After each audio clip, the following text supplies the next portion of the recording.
Malacanang tinuligsa ang mandatory drug testing ni Senator Robin Padilla sa lahat ng public officials.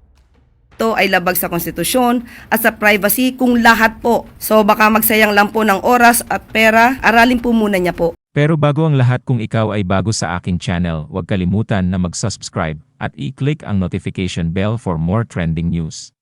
Tinuligsa ng Malacanang ang panukala ni Senador Robin Padilla na gawing mandatory ang taunang drug testing para sa lahat ng halal at itinalagang opisyal ng gobyerno. Ayon kay Press Officer Yusek Claire Castro, malinaw na may desisyon na ang Korte Suprema noong 2008 na nagsasabing ang mandatory drug testing ay labag sa karapatang pantao, partikular na sa right to privacy, at taliwas sa konstitusyon. Git pa ni Castro, random drug testing lamang ang pinahihintulutan ng batas.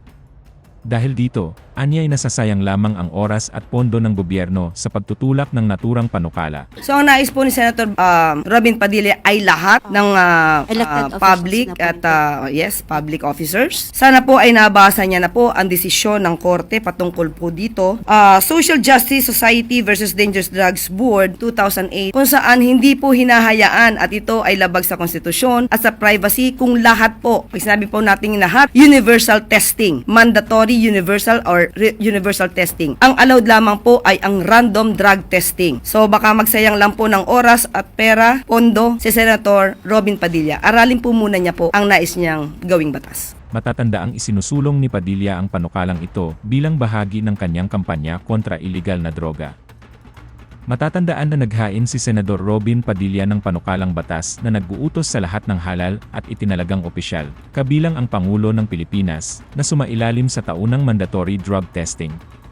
Inihain ni Padilla ang Senate Bill No. 1200 noong Lunes, na nagmumungkahi ng Drug-Free Government Act, na naglalagay ng taunang mandatory drug testing para sa mga pampublikong opisyal. Sinabi din nito ang voluntaryong random drug testing para sa mga electoral candidates sa loob ng 90 araw bago ang araw ng halalan.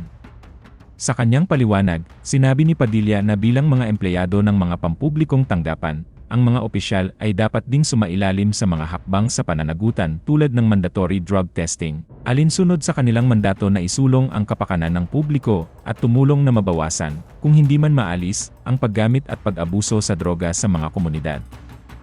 Sa ilalim ng panukala, testing will involve two procedures: an initial hair follicle drug test, which can identify both drug use and the type of substance used, and urine drug test as confirmatory testing for positive results.